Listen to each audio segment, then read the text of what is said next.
नमस्कार दोस्तों, मैं संदीप स्वागत करता हूं आप सभी का आपके अपने YouTube channel study with Sandeep बियान में। दोस्तों, हमने अपने 2000 जो है अपना हिस्ट्री का पोर्शन है यूपीएससी PYQ 2017 तक के अपने कंप्लीट हो चुके हैं। 2013 से अपनी 24 तक की कंप्लीट करनी है सभी पोर्शन। तो आज हमारा है 2018 का पहला क्वेश्चन। तो ध्यान दीजिए क्या लिखा हुआ है। उन्होंने मैजिनी, गैरिबोल्डी, शिवाजी तथा श्री कृष्ण की जीवनी लिखी। वे अमेरिका में कुछ समय के लिए रहे तथा वे केंद्रीय सभा के भी सदस्य निर्वाचित हुए। वे कौन थे? तो वे थे हमारे लाला लाजपत राय जी। लाला जी बोलते हैं। तो ध्यान दीजिए आगे क्या लिखा हुआ है। डिटेल मेन पोर्शन जो हमारा है वो डिटेल का है। डिटेल से ही आगे क्वेश्चन बनेंगे, तो ध्यान दीजिए। इन्होंने PNB बैंक की स्थापना की। लक्ष्मी बीमा कंपनी का भी संचालन किया। लाला जी शेर पंजाब एवं पंजाब केसरी नाम से जाने जाते हैं। वे आर्य समाज के प्रबल प्रचारक बने। उन्होंने लाला हंसराज के साथ मिलकर एंग्लो वैदिक स्कूल 1886 में लाहौर में स्थापना की। 1889 में एंग्लो वैदिक कॉलेज, 1886 में तो एंग्लो वैदिक स्कूल और 1889 में एंग्लो वैदिक कॉलेज की स्थापना की। पहली बार 1888 में उन्होंने इलाहाबाद के केंद्रीय कांग्रेस अधिवेशन में भाग लिया, किंतु वे उदारवादियों की नीति से सहमत नहीं थे। उन्होंने अंग्रेजी सरकार की न्यायप्रियता में कभी विश्वास नहीं किया। लालाजी उग्र विचारों के समर्थक थे। उनके अनुसार आग्रह अनुनय स्वराज की प्राप्ति में सफल नहीं थे।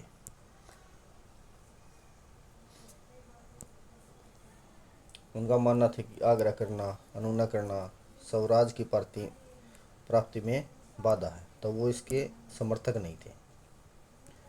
1906 में उन्होंने गोखले के साथ इंग्लैंड की यात्रा की। गोपाल कृष्ण गोखले के साथ मिलकर 1906 में इंग्लैंड गए। यहाँ से वे अमेरिका भी गए। पहले इंग्लैंड गए, इंग्लैंड से अमेरिका गए। 1907 में पंजाब के किसानों के लिए सरकार से संघर्ष किया। इस कारण कुछ समय के लिए मांडले निर्वासित कर दिए गए। मांडले जेल, बर्मा, आज का म्यांमार। लालाजी स्वराज पार्टी के माध्यम से केंद्रीय विधान परिषद में पहुंचे। आगे देखिए। 1920 में NM जोशी, लाला लाजपत राय, जोसेफ वेक्टिस ने अखिल भारतीय ट्रेड यूनियन कांग्रेस की स्थापना की। इसके पहले अध्यक्ष लाला लाजपत राय 1920 में बम्बई अधिवेशन में बने। प्रमुख रचनाएं यंग इंडिया, प्रमुख रचनाएं हैं उनकी यंग इंडिया, भारत की राजनीति की भविष्य, अनहैप्पी इंडिया। इन्होंने मैजिनी, गैरिबाल्डी, शिवाजी तथा श्री कृष्ण की जीवनी भी लिखी। उन्होंने मैजिनी की पुस्तक ड्यूटीज ऑफ मैन का उर्दू में अनुवाद किया। उनके अखबार थे पंजाबी, वंदे मातरम दोनों दैनिक और दी पीपल। आगे हमारे विपिन चंद्र पाल जी। विपिन चंद्र पाल जी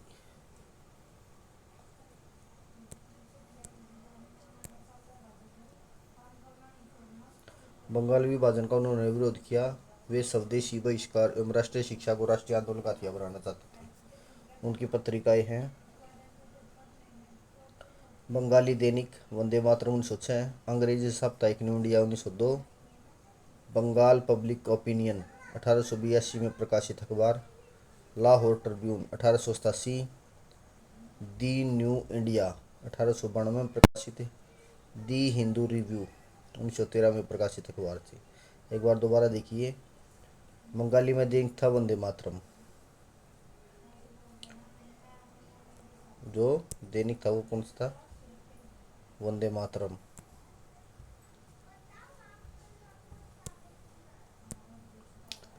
वंदे Mataram, New India, Public Opinion, Lahore Tribune, The New India, The Hindu Review, ये उनके अखबार थे।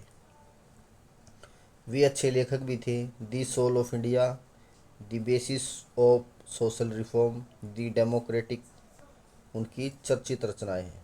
The Soul of India, The Basis of Social Reform, The Democrat. आगे हमारे अरविंद घोष। अरविंद घोष ने कलकत्ता में अनुशीलन समिति की स्थापना में मदद की। 1902 में अनुशीलन जो समिति की स्थापना हुई थी उनमें इनका योगदान रहा है। 1908 में अलीपुर षड्यंत्र केस में उन्हें सजा हुई। 1907 में वंदे मातरम अखबार के लेख में निष्क्रिय प्रतिरोध के सिद्धांत का प्रतिपादन किया। अरविंद घोष ने सावित्री, अंग्रेजी में सबसे लंबी काव्यात्मक कविता, The Life Divine, The Synthesis of Yoga तथा न्यू लैम्प्स फॉर ओल्ड पुस्तक लिखी। 1914 में अरविंदो ने आर्य पत्रिका का प्रकाशन किया। अरविंद घोष ने तिलक के गणेश एवं शिवाजी उत्सव की तर्ज पर काली पूजा प्रारंभ की।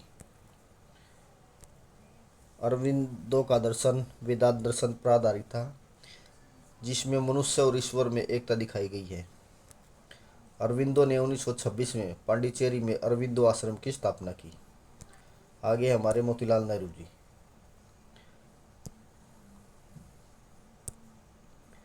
मोतीलाल नेहरू जी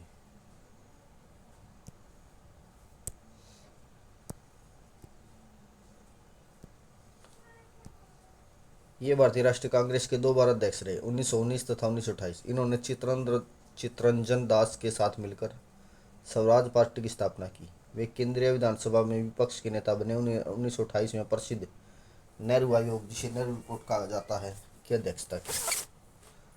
तो नेहरू रिपोर्ट 1928 में पेश की गई थी। नेहरू रिपोर्ट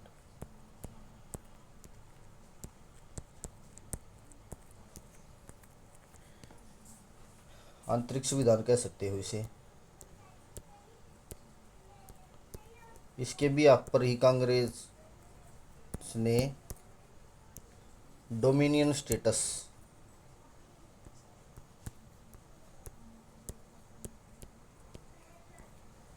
अंग्रेजों से भारत के लिए डोमिनेंट स्टेटस मांगा था। यदि हमें अब डोमिनेंट स्टेटस नहीं दिया 1 साल के अंदर अंदर, तो हम फिर पूर्ण स्वराज के अलावा कुछ मांग नहीं करेंगे। फिर हमें पूर्ण स्वतंत्रता चाहिए। तो आगे देखिए क्वेश्चन नंबर 83 हमारा। निम्नलिखित युग्मों पर विचार कीजिए। चपचार कुट त्योहार, खोंजगाम पर गाथा गीत मणिपुर, थांगटा नृत्य सिक्किम। थांगटा सिक्किम का नहीं है, थांगटा अपना मणिपुर का है। तो ऑप्शन 3 गलत है। ऑप्शन 3 गलत का मतलब है ये दोनों गलत। और बचे अपना एक और 2, 1 एंड 2। तो 1 एंड 2 ओके है। चपचार कूट त्योहार मिजोरम, खोंगजाम पर गाथा गीत मणिपुर। तो डिटेल देखिए ध्यान से। चपचार कूट भारत के मिजोरम का एक त्यौहार है। यह मार्च के दौरान झूम ऑपरेशन के उनके सबसे कठिन कार्यों को पूरा करने के बाद मनाया जाता है।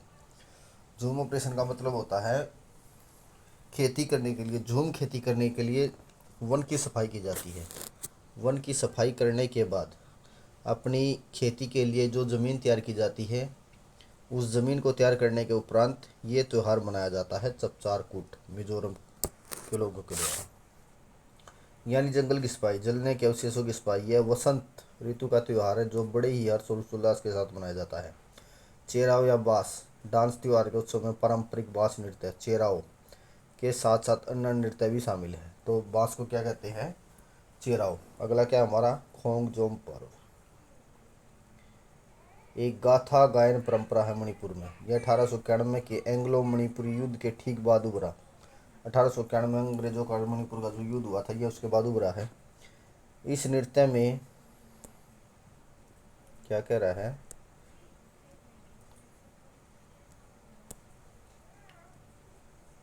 इस नृत्य में ड्रम का उपयोग किया जाता है। खोंगजोम वार मणिपुर युद्ध 1891 में ब्रिटिश सेना तथा मणिपुरी राज्य की सेना के बीच हुआ ऐतिहासिक युद्ध था। 1891 में जो युद्ध लड़ा गया खोंगजोम पर्व, उस युद्ध के उपरांत बनाया जाता है। और वो एक क्या था, खोंगजोम वार, एक महत्वपूर्ण युद्ध था। अगला है अपना थांगटा। थांगटा यह भारतीय राज्य मणिपुर की मार्शल आर्ट है। मणिपुरी भाषा में थांग का मतलब तलवार और टा का मतलब भाला होता है। थांग टा उस प्राचीन मार्शल अभ्यास का नाम है जिसे हुएन लालोंग के नाम से जाना जाता है। हुएन लालोंग। थांग टा के निहत्थे पहलू को सरित सारक नाम दिया गया है। यह मैतेई जनजाति, कौन सी जनजाति है, मैतेई जनजाति द्वारा अभ्यास किया गया। यह लड़ाई कौशल और पूजा के लिए समर्पित है। ये देखिए क्या लिखा हुआ है, थांग टा को खेलो इंडिया यूथ गेम 2021 में शामिल किया गया। तो खेलो इंडिया यूथ गेम में भी थांग टा को शामिल किया गया। थांग टा क्या है, मणिपुर की मार्शल आर्ट। अगला क्वेश्चन है, सुप्रसिद्ध बनी ठनी किस शैली की है। तो बनी ठनी किस शैली की है, बनी ठनी है अपनी किशनगढ़ शैली, किशनगढ़ शैली से संबंधित है। तो डिटेल देखिए क्या लिखा हुआ है। किशनगढ़ शैली बनी ठनी किशनगढ़ चित्रशला की प्रसिद्ध कलाकृति पेंटिंग है। इसे निहाल चंद ने चित्रित किया था। इसकी कौतुकमीय विशेषता के कारण इसे भारत की मोनालिसा भी कहा जाता है। माना जाता है कि महाराज सावंत सिंह नागरीदास की प्रेयसी बनी ठनी थी। उनके दरबारी चित्रकार निहाल चंद ने बनी ठनी का राधा के रूप में चित्रांकन किया। भारत सरकार ने 5 मई 1973 को बनी ठनी पर डाक टिकट जारी की। कांगड़ा पेंटिंग। अगला क्या है, कांगड़ा पेंटिंग। कांगड़ा पेंटिंग चित्रात्मक कला है जिसका नाम हिमाचल प्रदेश की पूर्व रियासत कांगड़ा राज्य के नाम पर रखा गया है, जिसने कला को संरक्षण दिया। चित्रकला के इस समूह को कांगड़ा शैली नाम इसलिए भी दिया जाता गया है क्योंकि वे शैली में कांगड़ा के राजा संसार चंद के चित्रों के समान है। कांगड़ा शैली के चित्रों का श्रेय मुख्यतः नैन सुख परिवार को जाता है। कुछ पहाड़ी चित्रकारों ने 19वीं शताब्दी की शुरुआत में महाराजा रणजीत सिंह और सिख कुलीनों के अधीन पंजाब में संरक्षण प्राप्त किया। यह 18वीं शताब्दी के मध्य में बसोली या बसोली चित्रकला शैली के लुप्त होने के पश्चात प्रचलित हुआ। अगली है कांगड़ा शैली। छोटे आकार के चित्र होते हैं जो आमतौर पर कपड़े या कागज पर पानी के रंग में बनाए जाते हैं। कांगड़ा पेंटिंग के सबसे लोकप्रिय विषय जो चित्रित किए गए थे वे थे भागवत पुराण, गीत गोविंद, नल दमयंती, बिहारी सच्ची, रागमाला और 12 मसा आदि। जयपुरी शैली का युग 1600 से 1900 तक माना जाता है।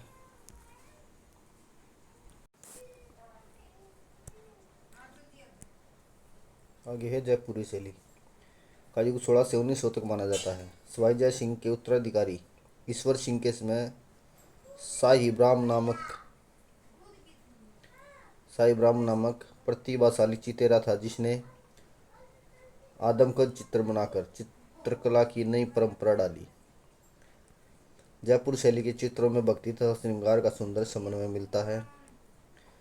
कृष्ण लीला राग रागिनी रासलीला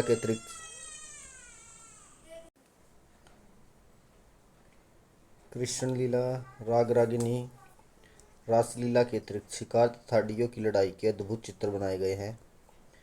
विस्तृत मैदान, वृक्ष, मंदिर के शिखर, अश्वारोही आदि पर था अनुरूप ही मीनारों का विस्तृत शैलमालाओं का खुलकर चित्रण किया गया है। मुगल शैली का प्रभाव इस शैली पर रहा है। 18वीं शताब्दी में सवाई प्रताप सिंह के शासनकाल को इस शैली का स्वर्णकाल कहा जाता है। सवाई प्रताप सिंह के शासनकाल को क्या कहा जाता है, इस शैली का स्वर्णकाल। इसके विषय क्या है? भागवत पुराण, रामायण, रागमाला और विभिन्न प्रकार के चित्रों के साथ लघु चित्रों का निर्माण किया है। अगली है अपनी बूंदी शैली। बूंदी शैली में प्राकृतिक वनस्पति, पशु पक्षियों के चित्रों का विस्तृत वर्णन किया गया है। पेंटिंग के इस शैली की मुख्य विशेषता समृद्ध और चमकीले रंग, सुनहरे रंग में उगता सूरज, क्रिम्सन लाल क्षितिज, अतिव्यापी और अर्ध प्राकृतिक पेड़ है। तो प्रकृति का ज़्यादा प्रयोग है इसमें। उगता हुआ सूर्य, प्राकृतिक पेड़, पशु पक्षी जो के चित्र बनाए गए हैं बूंदी शैली में।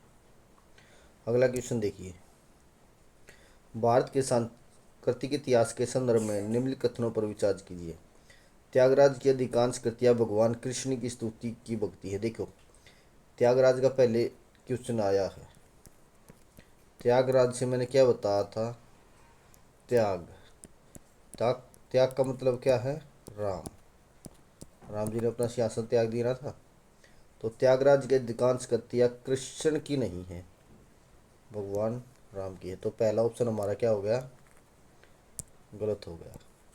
तो पहला ऑप्शन गलत है, तो ए गलत, सी गलत। अब 2 और 4 ठीक है। ऑप्शन देखो, यहाँ 2 और 4 हैं, यहाँ भी 2 और 4 है, तो 2 और 4 ठीक है। अब तीसरा देखो, अन्नमाचार्य और त्यागराज समकालीन थे। दोनों समकालीन नहीं थे, अलग अलग टाइम की बात है। तो ऑप्शन हमारा क्या हो गया? B is right option. Detail देखिए क्या लिखी हुई है त्यागराज की।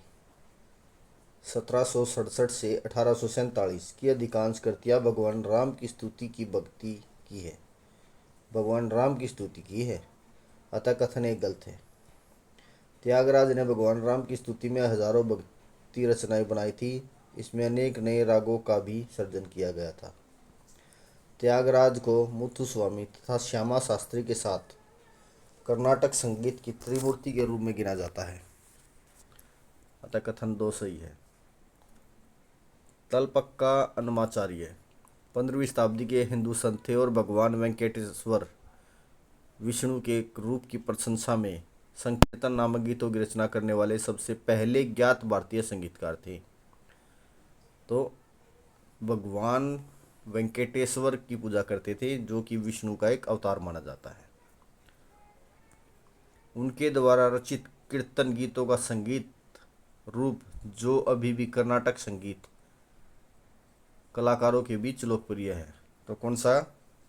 कीर्तन, कीर्तन करते थे जो कर्नाटक संगीत के कला के बीच अभी भी अपनी भूमिका बनाए हुए हैं। इन्होंने कर्नाटक संगीत रचनाओं की संरचना को बहुत प्रभावित किया। अन्नमाचार्य को तेलुगु गीत लेखन का पितामह भी कहा जाता है, पितामह कहा जाता है तेलुगु गीत लेखन का। कर्नाटक संगीत दक्षिण भारतीय राज्यों तमिलनाडु, केरल, आंध्र प्रदेश और कर्नाटक में विकसित हुआ। ये राज्य द्रविड़ संस्कृति की अपनी मजबूत प्रस्तुति के लिए जाने जाते हैं। भारतीय संगीत के विकास के दौरान हिंदुस्तानी और कर्नाटक संगीत के रूप में 2 अलग अलग उपप्रणालियों का उदय हुआ। आगे है हमारे पुरंदरदास। पुरंदरदास कब से कब तक थे? 1484 से 1564।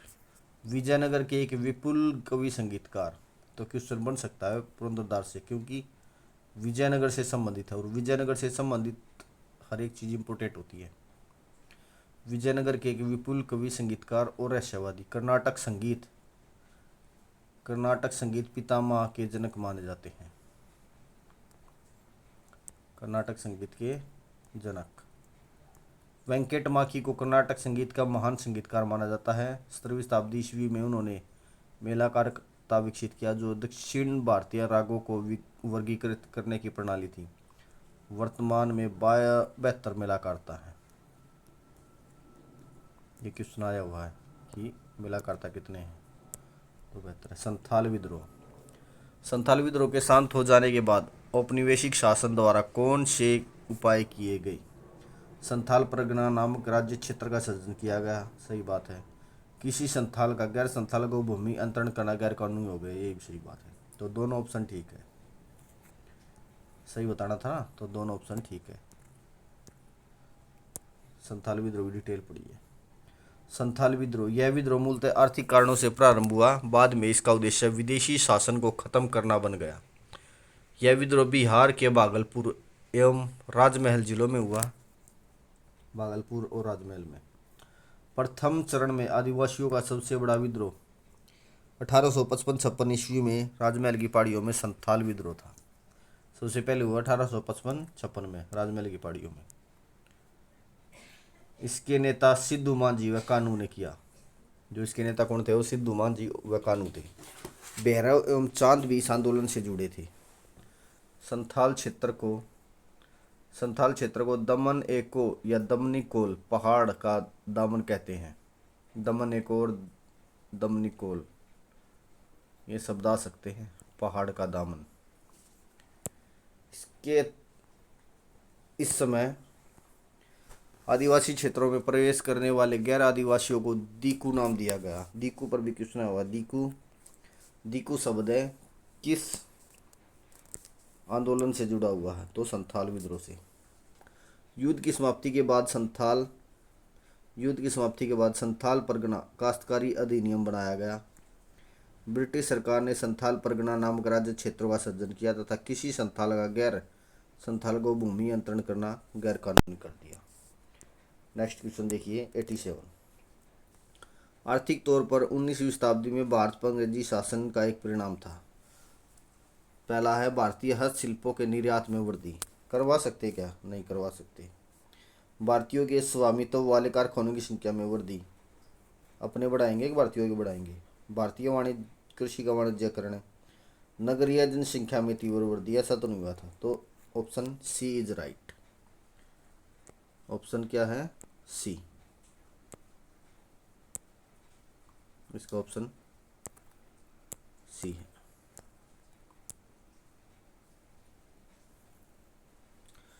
भारतीय कृषि का वाणिज्यकरण। डिटेल देखिए। कृषि का वाणिज्यकरण 19वीं शताब्दी में भारत पर अंग्रेजी शासन का एक परिणाम था। इससे पूर्व कृषि जीवन यापन का एक मार्ग थी, ना कि व्यापारिक प्रियतम। अब कुछ विशेष फसलों का उत्पादन राष्ट्रीय व अंतर्राष्ट्रीय बाजार के लिए होने लगा, ना कि ग्रामीण उपयोग के लिए। जैसे मूंगफली,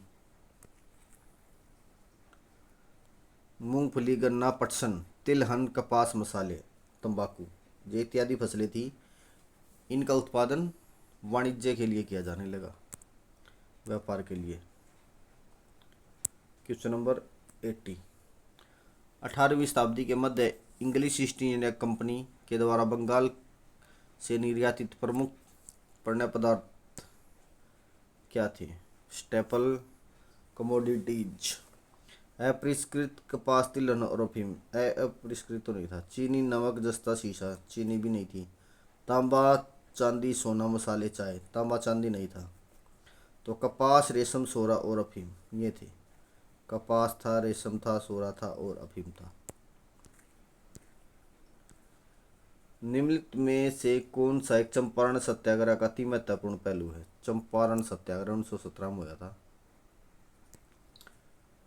भारतीय आंदोलन की एक तो क्या था? चंपारण सत्याग्रह। भारत के राष्ट्रीय आंदोलन में किसान असंतोष का सम्मिलित होना। चंपारण सत्याग्रह 1917 में हुआ था। असंतोष सम्मिलित है किसानों का। डिटेल देखिए क्या लिखे हुए है। अपने आरंभिक काल में कांग्रेस बुर्जुआ वर्ग तक की सीमित थी तथा भूमिपतियों के हित की बात करती थी। बुर्जुआ वर्ग तक सीमित थी, केवल भूमिपतियों की हित की बात करती थी, कृषकों में की नहीं। गांधी जी अपने आंदोलन के आधार को बड़ा बनाना चाहते थे। उन्होंने ग्रामीण जनता व किसानों को भी कांग्रेस में सम्मिलित करने का प्रयास किया। कांग्रेस को भी समझाया कि किसानों के बगैर काम नहीं चलेगा, तो किसानों को हमें इसमें कांग्रेस में सम्मिलित करना होगा। तो गांधी जी ने सुझाव दिया ग्रामीण जनता और किसानों को सम्मिलित करने का। लखनऊ अधिवेशन 1916 में। लखनऊ अधिवेशन 1916 में गांधी जी को चंपारण के किसानों की समस्या से अवगत कराया गया था। बिहार के चंपारण जिले में यूरोपीय नील उत्पादकों के अत्याचारों के विरुद्ध गांधी जी के नेतृत्व में किसानों ने अहिंसात्मक असहयोग आंदोलन शुरू किया। अहिंसात्मक असहयोग आंदोलन। किसानों को 3 कठिया पत्ती के तहत 3/20 भाग लगभग 15% में नील की खेती करनी पड़ती थी। 3 कठिया अगर कोई अपना लेता था तो उसके अपने जितना उसका ज़मीन का हिस्सा जो था उसके 15% हिस्से पर 3/20 भाग पर नील की खेती करनी होती थी। राजकुमार शुक्ला नामक व्यक्ति ने गांधी जी को चंपारण आने के लिए प्रेरित किया। गांधी जी ने बाबू राजेंद्र प्रसाद की सहायता से कृषकों की वास्तविक स्थिति की जांच की। बाबू राजेंद्र प्रसाद हमारे स्वतंत्र भारत के पहले राष्ट्रपति बने थे, बाबू राजेंद्र प्रसाद। इस दौरान गांधी जी को गिरफ्तार कर लिया गया था। अंत में जून 1917 को एक जांच समिति नियुक्त की गई जिसमें गांधी जी भी सदस्य थे। इसने चंपारण कृषि अधिनियम पारित किया जिसके तहत 3 कठिया पत्ती को समाप्त कर दिया गया तथा किसानों से अवैध रूप से वसूल किए गए धन का 25% भाग किसानों को वापिस कर दिया। FG सलाई की अध्यक्षता में चंपारण कृषि जांच समिति नियुक्त की गई। तो उसकी अध्यक्ष कौन थे जांच समिति के? FG सलाई।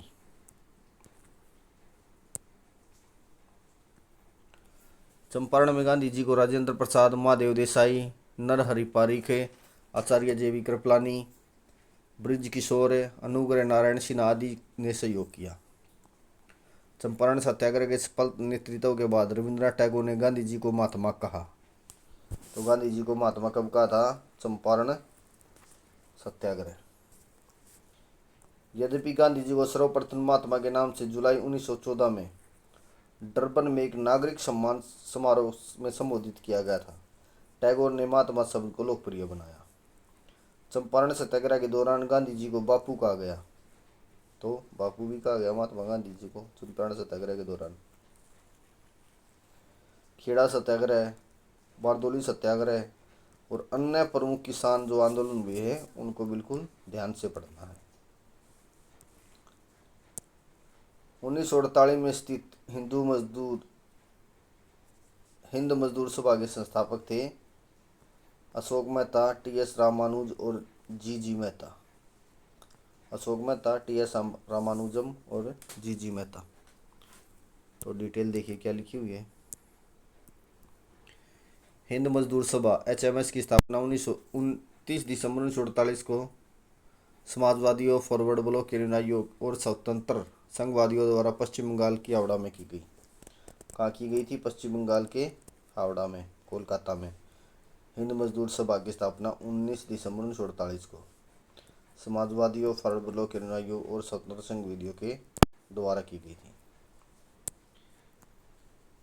इसके संस्थापकों में बसावन सिंह सिन्हा, अशोक मेहता, RS रुईकर, मीणबेन कारा, शिवनाथ बनर्जी, आर्य Khedikar, TS Ramanuj, VS Mathur, GG Mehta शामिल थे। RS रुड़कर अध्यक्ष और अशोक मेहता महासचिव थे। स्थानकवासी का संबंध किससे है? जैन मत से।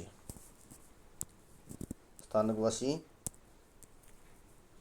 जैन धर्म का उपसंप्रदाय है एक, ध्यान दीजिए। जैन धर्म के संप्रदाय श्वेतांबर और दिगंबर मैन थे पहले। जैन धर्म एक तो श्वेत हो गया श्वेतांबर और दूसरा हो गया दिगंबर। दिगंबर नगन थे और श्वेतांबर सफेद कपड़े पहनते थे। श्वेतांबर को कहा गया पुजेरा, डेरावासी, डूडिया और स्थानकवासी। और दिगंबर को कहा गया तेरापंथी, तारणपंथी, समैया, तोतापंथी और बीसपंथी, गुमानपंथी इसके उपसंप्रदाय थे। तो दिगंबर के। तो स्थानकवासी पूछा है, तो स्थानकवासी किससे संबंधित है? जैन धर्म से। आगे डिटेल देखिए। श्वेतांबर पुजेरा, डेरावासी, डूडिया, स्थानकवासी एवं थेरापंथी इसके उपसंप्रदाय हैं। श्वेतांबर आगम में विश्वास करते हैं। 19वें तीर्थंकर बलिनाथ को स्त्री मानते हैं। इसके अनुसार भोजन ग्रहण करना आवश्यक है। तीर्थंकरों का जीवन चरित्र लिखते समय चरित्र शब्द का प्रयोग करते हैं। जो तीर्थंकरों का जीवन चरित्र लिखते हैं तो कौन से शब्द का प्रयोग किया जाता है? चरित्र। अगला है हमारा दिगंबर। श्वेतांबर के बाद कौन सा है? दिगंबर, जो नग्न रहते हैं। तेरापंथी, तारणपंथी, समैया, तोतापंथी, बीसपंथी एवं गुमानपंथी इसके उप संप्रदाय हैं। दिगंबर आगम में विश्वास नहीं करते। श्वेतांबर आगम में विश्वास करते हैं, लेकिन दिगंबर आत्म आगम में विश्वास नहीं करते। इनके अनुसार महावीर अविवाहित थे। तीर्थंकरों का जीवन चरित्र लिखते समय पुराण शब्द का प्रयोग किया जाता है।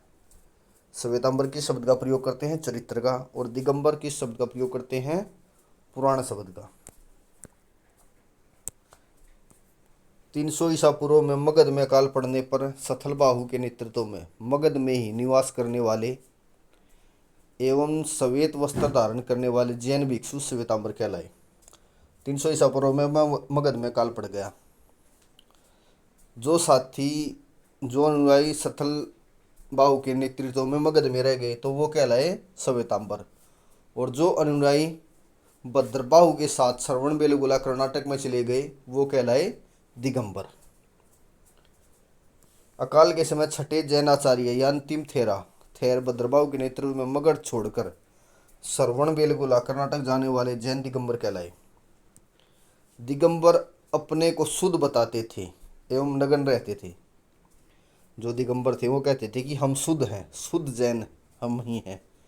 ये दक्षिणी जैनी कहलाए। दिगंबर मतवावलंबी भद्रबाहु की शिक्षाओं को ही प्रमाणिक मानते हैं। ये भद्रबाहु की शिक्षाओं को प्रमाणिक मानते हैं और किसी की शिक्षाओं को प्रमाणिक नहीं मानते। तो आगे देखिए क्वेश्चन नंबर 92।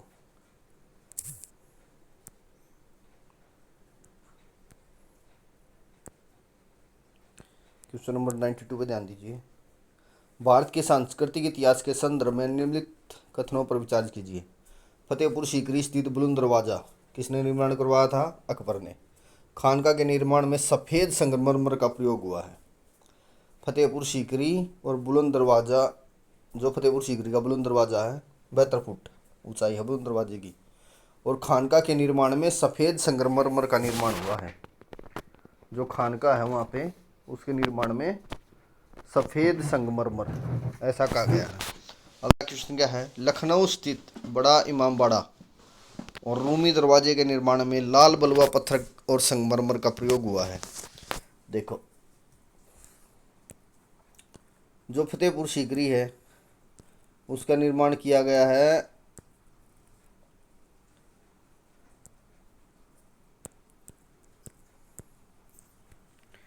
देखो, जो फतेहपुर सीकरी अपना है लाल दरवाजा बुलंद दरवाजा, उसमें सफ़ेद संगमरमर का प्रयोग नहीं किया गया।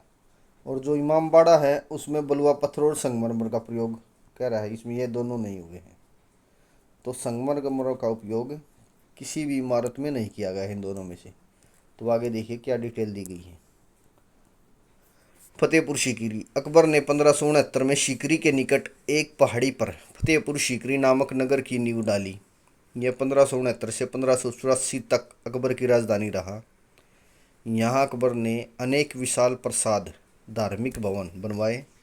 फतेहपुर सीकरी की प्रमुख इमारतें निम्न हैं: दीवान आम, दीवान खास, जोधाबाई का महल, तुर्की सुल्ताना का महल, पंचमहल बीरबल का महल, मरियम का महल, जामा मस्जिद, बुलंद दरवाज़ा, शेख सलीम चिश्ती का मकबरा, खानका। फतेहपुर सीकरी की अधिकांश इमारतें लाल बलुआ पत्थर से बनाई गई है। तो क्या आया है? लाल बलुआ पत्थर, संगमरमर का उपयोग नहीं है। बुलंद दरवाज़ा, इसे गेट ऑफ विक्ट्री भी कहा जाता है क्योंकि इसका निर्माण गुजरात विजय के उपलक्ष्य में अकबर ने 1602 ईस्वी में करवाया था। इबादत खाना अकबर ने धर्म व दर्शन पर वाद विवाद के लिए अपनी राजधानी फतेहपुर सीकरी में 1575 ईस्वी में इबादत खाने का निर्माण करवाया। यह लाल बलुआ पत्थर से निर्मित 2 मंजिला इमारत है। अकबर ने 1578 ईस्वी में सभी धर्मों के विद्वानों के लिए इबादत खाना खोल दिया तथा 1581 में इसमें धार्मिक चर्चाएं बंद कर दी गई। आगे देखिए, फतेहपुर सीकरी के इबादत खाने में आने वाले धर्माचार्य हिंदू धर्म के थे पुरुषोत्तम एवं देवी पंडित, जैन धर्म के हीर विजय सूरी, जिनचंद्र सूरी, विजय सेन सूरी, शांति चंद्र, भानुचंद्र उपाध्याय, पारसी धर्म के थे दस्तूर मेहरजी राणा, ईसाई धर्म के थे एक्वाबीवा, मोर्सरेट, एंडरिक वेंच। पहले भी क्वेश्चन आ चुका ही है। इमामबाड़ा लखनऊ भारत में एक इमामबाड़ा परिसर है जिसे 1784 में अवध के नवाब आसफउद्दौला ने बनवाया था। रूमी दरवाज़ा यह लखनऊ उत्तर प्रदेश भारत में एक भव्य प्रवेश द्वार है जिसे 1784 में नवाब आसफउद्दौला द्वारा बनवाया गया। यह अवधि वास्तुकला का एक उदाहरण है। नोट क्या दिया हुआ है, इमामबाड़ा तथा रूमी दरवाज़ा का निर्माण लाल बलुआ पत्थर की बजाय चूना पत्थर का प्रयोग करके किया गया है। इसमें लाल बलुआ पत्थर नहीं है। जो इमामबाड़ा और रूमी दरवाज़ा है इन दोनों का किसका प्रयोग है, चूना का प्रयोग। क्वेश्चन नंबर 93, निम्नलिखित विदेशी यात्रियों में से किसने भारत के हीरे और हीरो की खदानों का विस्तृत चर्चा की तो की है John Baptiste Tavernier. John Baptiste Tavernier, तो ध्यान दीजिए इस पे। जीन बैप्टिस्ट टेवर्नियर 1638 से 1663 ईस्वी। इस फ्रांसीसी यात्री ने 6 बार भारत की यात्रा की। यह बंदा 6 बार भारत आया। इसने 6 बार भारत की यात्रा की। ट्रेवनियर ने सूरत, आगरा, बुरहानपुर, ढाका, गोलकुंडा आदि शहरों की रचनाएं की। यह पेशे से जोरी था, अतः इसने हीरो के व्यापार व खनिजों के बारे में विस्तार से लिखा है। समुद्री मार्गों, सिक्कों, मापतोल आदि के बारे में लिखा। ट्रेवनियर का विवरण मुगल काल के आर्थिक इतिहास का जानकारी के लिए महत्वपूर्ण है। ट्रेवनियर का विवरण मुगल काल के आर्थिक इतिहास की जानकारी के लिए महत्वपूर्ण है। इसने अपनी यात्रा विवरण ट्रेवल इन इंडिया में 1676 ईस्वी में प्रकाशित किया, जिसमें औरंगजेब व शाहजहां के शासनकाल का विस्तार से वर्णन है। ताजमहल का भी वर्णन ट्रेवनियर ने तख्ते ताउस का ब्यौरा दिया। तख्ते ताउस और ताजमहल दोनों का ब्यौरा दिया है। पुस्तक का नाम क्या है, दी सिक्स वॉयज। दी सिक्स वॉयज किसकी पुस्तक है, ट्रेवनियर की। ट्रेवनियर ने गोलकुंडा के हीरो की खान के बारे में काफ़ी लिखा है। जो गोलकुंडा की खदानें हैं उनके बारे में लिखा। गोलकुंडा को भागनगर कहा जाता है, भागनगर। अगला है हमारा फ्रांसिस बर्नियर 1656 से 1717 ईस्वी। यह फ्रांसीसी यात्री चिकित्सक था। यह दारा सिकोह तथा औरंगजेब के बीच होने वाले उत्तराधिकारी युद्ध का साक्षी था। बर्नियर ने आमेर के मिर्जा राजा जय सिंह क्या कहा, बर्नियर ने आमेर के मिर्जा राजा जय सिंह, गोवा में पुर्तगालियों तथा गोलकुंडा के सुल्तान अब्दुल हसन कुतुब शाह की सेवा में गवाही कार्य किया। बर्नियर ने travel in the Mughal empire नामक पुस्तक में मुगल साम्राज्य का विस्तृत इतिहास लिखा। बर्नियर ने जमींदारों द्वारा किसानों के शोषण व कृषि की उपेक्षा का विस्तृत विवरण दिया। बर्नियर की पुस्तक राज्य प्राप्ति के लिए 1658 का उत्तराधिकारी युद्ध का वर्णन है। उसने अपनी यह पुस्तक लुई 14वें को समर्पित की। अगला क्वेश्चन है, भारतीय इतिहास के संदर्भ में निम्नलिखित में से कौन भावी बुद्ध है। भावी बुद्ध के हैं मैत्रेय। लास्ट वीडियो में हमने पढ़ा था कि तो मैत्रेय है जो भावी बुद्ध माने गए हैं। अवलोकितेश्वर महायान बौद्ध धर्म संप्रदाय के सबसे लोकप्रिय बोधिसत्वों में से एक है। उनमें अनंत करुणा है और धर्म गाथाओं में कहा गया है कि बिना संसार के समस्त प्राणियों का उद्धार किए वे स्वयं निर्वाण लाभ नहीं करेंगे। बौद्ध इतिहास और परंपरा के अनुसार मैत्रेय बुद्ध को एक बोधिसत्व माना जाता है जो भविष्य में पृथ्वी पर प्रकट होंगे, निर्वाण प्राप्त करेंगे तथा पृथ्वी के लोगों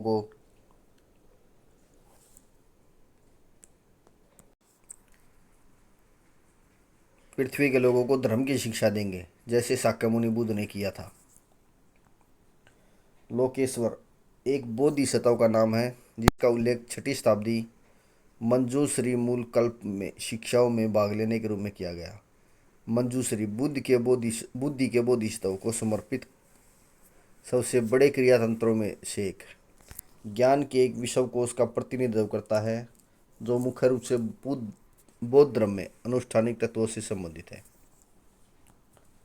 बौद्ध धर्म में बोधिसत्व वह व्यक्ति है जिसने सभी सत्वों के लाभ के लिए बुद्धत्व प्राप्त करने के लिए बोधिचित्त एक सहज इच्छा और करुणामय पूर्ण रवैया विकसित किया है। लॉर्ड वेल्जली द्वारा लागू की गई सहायक संधि के बारे में निम्न में से कौन सा कथन लागू नहीं है? यहाँ ध्यान देना, लागू नहीं है। देखो, दूसरों के खर्च पर एक बड़ी सीमा बनाए रखना, बिल्कुल सही बात थी, ये तो सही थी। भारत को नेपोलियन के खतरे से सुरक्षित रखना, ये बात भी ठीक थी। कंपनी के लिए एक नियत आय का प्रबंधन, भारतीय रियासतों के ऊपर ब्रिटिश व्यवस्था का स्थापित। देखो, ए बी और डी तीनों थे लेकिन बी नहीं था, नियत आय का प्रबंधन नहीं था एक, और सारे मामले थे। वेलेजली 1798 से 1805 ईस्वी। वेलेजली स्वयं को बंगाल का शेर कहता है। उसने सहायक संधि की प्रणाली शुरू की जिसके तहत देशी राजा कंपनी की सेना तथा एक ब्रिटिश रेजिडेंट अपने यहाँ रखते थे। इनके बदले एक निश्चित रकम कंपनी को देते एवं विदेशी नीति भी कंपनी के दिन देते। तो अपने पैरों पर खुद कुल्हाड़ी मारी गई थी भारतीय राजाओं के द्वारा। सहायक संधि व्यवस्था के अप्रत्यक्ष लाभ कहीं न कहीं ब्रिटिश शासन को नेपोलियन के खतरे से सुरक्षित रखना तथा भारतीय रियासतों के ऊपर ब्रिटिश सर्वोच्चता स्थापित करना था। सहायक संधि के अंतर्गत सर्वप्रथम 1798 में हैदराबाद के निजाम सबसे पहले आए थे। हैदराबाद के निजाम ने सहायक संधि अपनाई। फिर क्रमशः मैसूर 1799 में, तंजौर 1799 में, अवध 1801, पेशवा 1802, भोसले 1803, सिंधी 1803 ने क्रमशः सिंधी सहायक संधि स्वीकार की। चतुर्थ आंग्ल मैसूर युद्ध 1799, चौथा आंग्ल मैसूर युद्ध हुआ था 1799 में, टीपू सुल्तान को पराजित किया। द्वितीय आंग्ल मराठा युद्ध 1803 से 5 में मराठों को पराजित किया गया। लोक सेवकों को प्रशिक्षण देने के लिए 1800 में फोर्ट विलियम कॉलेज की स्थापना की। इसके प्रिंसिपल हेनरी टी कोलबर्ग थे, किंतु यह कॉलेज कोर्ट ऑफ डायरेक्टर के विरोध के कारण 1802 में बंद कर दिया गया। 1801 में वेलेजली ने मद्रास प्रेसिडेंसी का गठन किया। 1802 में अधिनियम 4 द्वारा बाल हत्या पर पाबंदी लगाई गई। नोट किया हुआ यहाँ लॉर्ड वेलेजली के अन्य कार्यों का भी वर्णन किया गया है। तो लॉर्ड वेलेजली के अन्य कार्य है ना, वे भी हमने देख लिए। अगला क्वेश्चन क्या है 96 से, निम्नलिखित में से किससे या किनसे भारत में अंग्रेजी शिक्षा की नींव पड़ी? 1813 में, सही बात है। General committee of public instruction 1823, ठीक। प्राच्यविद एवं आंग्ल विवाद, ठीक। तो सभी के सभी क्या है? ओके, तो सभी ने शिक्षा के महत्व में योगदान दिया था। 1813 का चार्टर एक्ट, इसी के माध्यम से भारत में सर्वप्रथम ईस्ट इंडिया कंपनी ने शिक्षा के प्रसार के लिए 1 लाख रुपए की राशि का प्रावधान किया। 1833 के चार्टर एक्ट में इस राशि को बढ़ाकर 10 लाख कर दिया गया। तो 20 साल बाद 10 लाख रुपए कर दिया। फिर प्राच्य आंग्ल विवाद, शिक्षा के माध्यम को लेकर 1823 में गठित लोक शिक्षा जन शिक्षा की सामान्य समिति के सदस्यों में विवाद था। एक दल प्राच्य शिक्षा का समर्थक था, दूसरा दल आंग्ल शिक्षा का समर्थक था। 1841 में लोक शिक्षा समिति को समाप्त काउंसिल ऑफ एजुकेशन का गठन किया गया। प्राच्य शिक्षा समर्थक दल के नेता प्रिंस शेस और एच विल्सन थे। यह भारत में संस्कृत व अरबी के अध्ययन को प्रोत्साहन देना चाहते थे तथा भारत में पाश्चात्य ज्ञान विज्ञान का प्रसार इन्हीं भाषाओं से करना चाहते थे। H.T. कोलबुक एवं विलियम कैरी भी प्राच्यवादी थे। मद्रास के गवर्नर टॉमस मुनरो और बम्बई के गवर्नर एल्फिंस्टन के नेतृत्व में एक अन्य गुट, आंग्लवादी गुट, पाश्चात्य शिक्षा को स्थानीय भाषा में देने की वकालत कर रहा था। यह गुट बम्बई में सक्रिय था। गुट बन गए थे शिक्षा के कारण। मद्रास में मुनरो, बम्बई में एल्फिंस्टन के नेतृत्व में अन्य गुट आंग्लवादी गुट पाश्चात्य शिक्षा को स्थानीय भाषा में देना चाहते थे। आंग्ल शिक्षा समर्थक कौन थे? चार्ल्स ग्रांट, विल्बरफोर्स ट्रेविलियन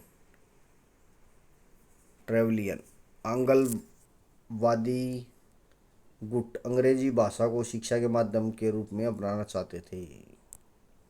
आगे देखिए क्या है। आंग्ल प्राच्य विवाद को निपटाने के लिए तत्कालीन गवर्नर जनरल विलियम बेंटिंक ने काउंसिल के विधि सदस्य लॉर्ड मैकाले को बंगाल की लोक शिक्षा नीति 10 सदस्य अध्यक्ष 1833 ईस्वी में नियुक्त किया तथा भाषा के विवाद का रिपोर्ट प्रस्तुत करने को कहा। आंग्ल प्राच्य लॉर्ड मैकाले से संबंधित है। मैकाले ने 2 फरवरी 1835 को अपना समण पत्र मैकाले मिनट प्रस्तुत किया। मैकाले के अनुसार एक अच्छे यूरोपीय पुस्तकालय की एक अलमारी भारत तथा अरब के समस्त साहित्य के बराबर है तथा पूर्वी ज्ञान को यूरोपीय ज्ञान से घटिया बताया। सोच ही घटिया थी लॉर्ड मैकाले की।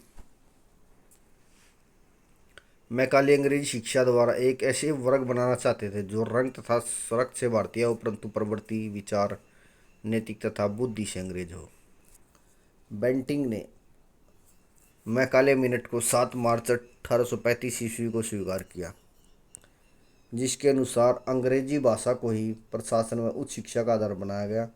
1835 से भाषा के रूप में फारसी का स्थान अंग्रेजी ने ले लिया। इससे पहले क्या था? फारसी भाषा का प्रयोग किया जाता था, मूल साम्राज्य था। अधोमुखी निस्यंदन का सिद्धांत। शिक्षा के अधोमुखी निस्यंदन का सिद्धांत लॉर्ड ऑकलैंड ने दिया। इस सिद्धांत के अनुसार अगर उच्च वर्ग को सबसे पहले शिक्षित किया जाए तो इस वर्ग के शिक्षित होने पर छन छन कर शिक्षा का प्रभाव जनसाधारण तक पहुंचेगा। भारत में आधुनिक शिक्षा का जन्मदाता चार्ल्स ग्रांट को माना जाता है। तो आधुनिक शिक्षा जनक कौन है?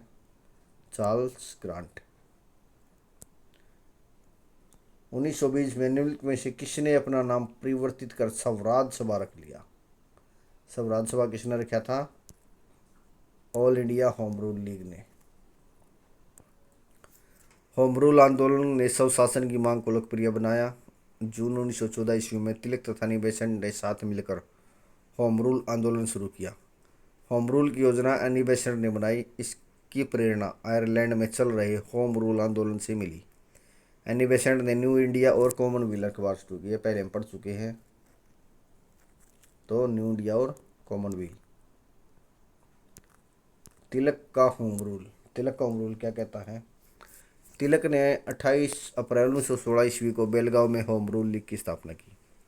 तिलक द्वारा अप्रैल 1916 में स्थापित इंडियन होम रूल लीग के प्रथम प्रेसिडेंट जोसेफ बैप्टिस्टा तथा एन सी केलकर इसके सचिव बने।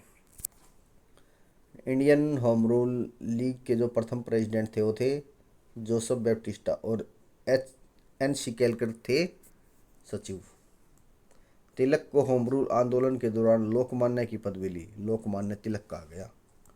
कहाँ का सक्रिय था? कर्नाटक, महाराष्ट्र, मध्य प्रांत व बरार तथा शेष भारत एनी बेसेंट का कार्य क्षेत्र था। तिलक ने स्वराज की मांग को भाषाई आधार पर राज्यों के निर्माण तथा स्थानीय भाषा में शिक्षा से जोड़ा। तिलक ने छुआछूत और जाति प्रथा का भी विरोध किया। एनी बेसेंट का होम रूल क्या कहता है? सितंबर 1916 ईस्वी में एनी बेसेंट ने मद्रास में अखिल भारतीय होम रूल की स्थापना की। जवाहरलाल नेहरू, बी चक्रवर्ती तथा जे बनर्जी, मोतीलाल नेहरू, भूलाभाई देसाई, चित्तरंजन दास, तेज बहादुर सप्रू, मोहम्मद अली जिन्ना, लाला लाजपत राय इन भी ने भी एनी बेसेंट लीग का सदस्य ग्रहण किया।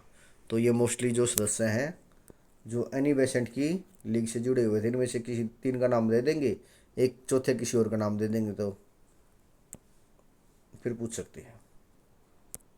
जॉर्ज अंडरडूल एनी बेसेंट की होम रूल लीग के सचिव संगठन मंत्री थे। 1920 में होम रूल लीग का नाम बदलकर स्वराज सभा कर दिया गया। तो होम रूल के नियम का क्या हो गया? स्वराज सभा।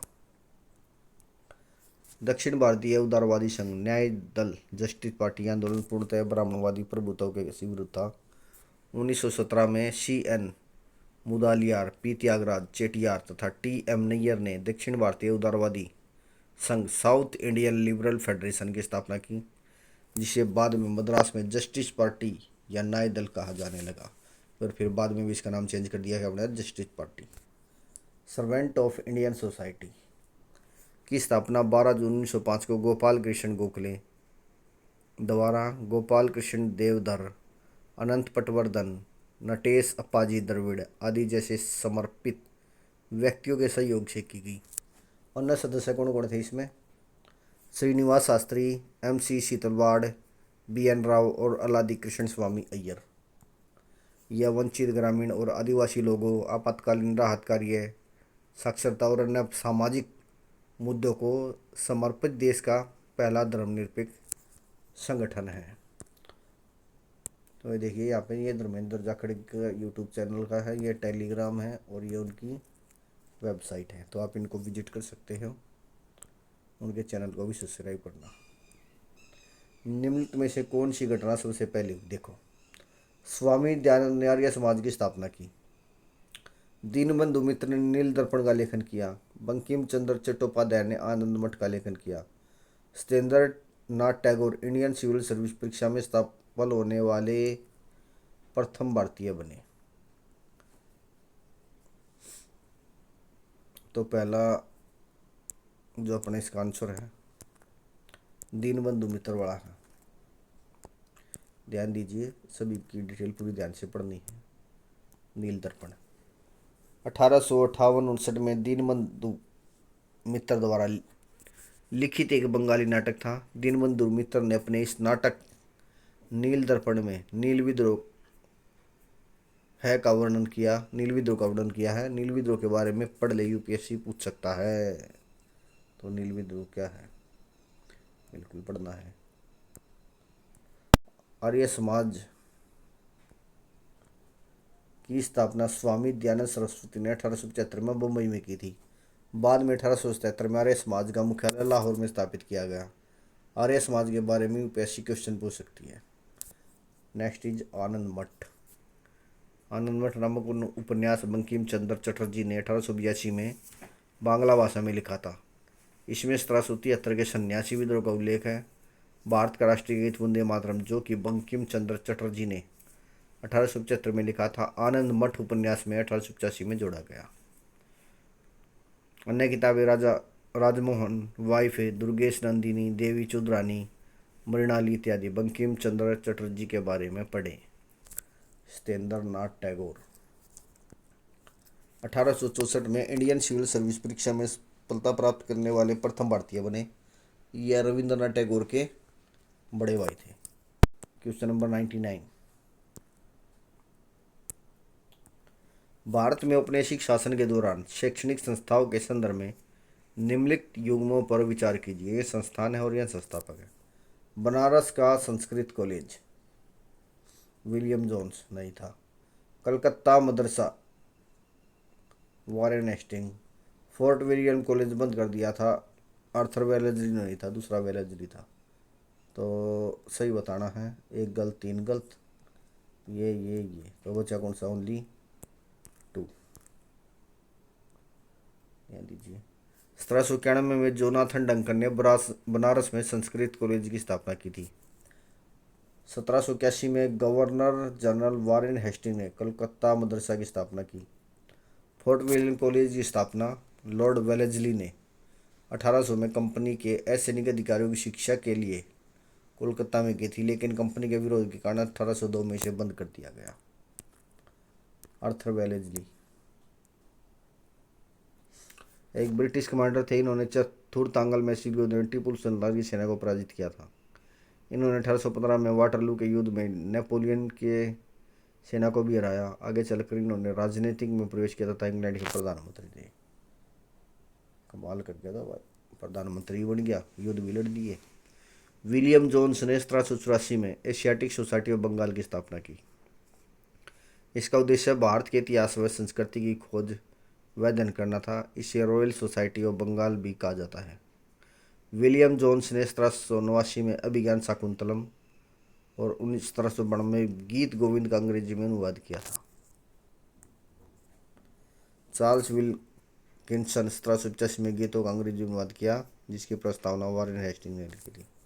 मनुस्मृति का अंग्रेजी में अनुवाद हेल हेड ने जेंटुलोज नाम से 1776 में किया। हेल हेड ने किया था जेंटुलोज के नाम से।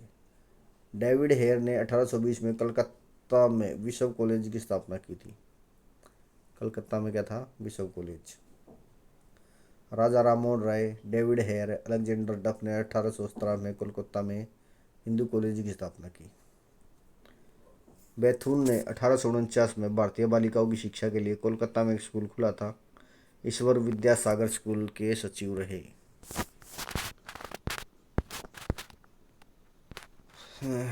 तो आज के लिए इतना ही काफ़ी है। चलो 100 क्वेश्चन नोट कर लेते हैं। मुगल भारत के संदर्भ में जागीरदार और जमींदार के बीच क्या अंतर है? जागीरदार और जमींदार। जागीरदार क्या थे? जिनके पास जो जमीन होती थी ना, वो वंशानुगत होती थी। जागीरदारों के पास जागीरदार वंशानुगत नहीं होते थे, जमींदार वंशानुगत होते थे। ध्यान दीजिए क्या डिटेल लिखी हुई है। देखिए, जागीरदारों के पास न्यायिक और पुलिस दायित्वों की एवज में भूमि आवंटन का अधिकार होता था, जबकि जमींदारों के पास राजस्व अधिकार होते थे और उन पर राजस्व उगाही को छोड़कर अन्य कोई दायित्व पूरा करने के लिए बाध्य नहीं था। तो ये गलत है। जागीरदारों के पास नहीं थे ये अधिकार। जागीरदारों को दिए गए भूमि आवंटन वंशानुगत होते थे और जमींदारों को राजस्व अधिकार वंशानुगत नहीं होते थे। ये भी गलत है। दोनों ही गलत हैं। डिटेल देखिए क्या लिखी हुई है, नहीं तो एक नहीं। मनसबदारी व्यवस्था में मनसबदार को वेतन नगद एवं जागीर दोनों रूप में मिलता था। अतः जिनको जागीर मिली थी वे केवल राजस्व का अधिकार रखते थे, ना कि प्रशासन का। वहीं जमींदार अपने क्षेत्र में राजस्व वसूली के साथ साथ न्यायिक और प्रशासनिक कार्य भी करते थे। उनके आनुवंशिक अधिकार होते थे, ना कि जागीरदारों के आनुवंशिक अधिकार।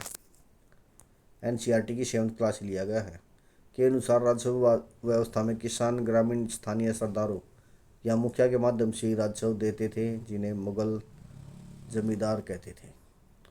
तो आज के लिए इतना ही काफ़ी है। तो हमारे जो चैनल है साथियों, उसको लाइक, सब्सक्राइब और शेयर ज़रूर करें। आपके जो साथियों का कोई भी ग्रुप स्टडी चैनल बना हुआ है या कोई ग्रुप है स्टडी से रिलेटेड, तो उसमें हमारी वीडियो को ज़रूर शेयर करें। ज़्यादा से ज़्यादा लाइक करें और ज़्यादा से ज़्यादा शेयर करें और चैनल को भी सब्सक्राइब करें। तो आज के लिए इतना ही। मिलते हैं नेक्स्ट वीडियो में। सभी का बहुत बहुत धन्यवाद। जय हिंद, जय भारत, वंदे मातरम।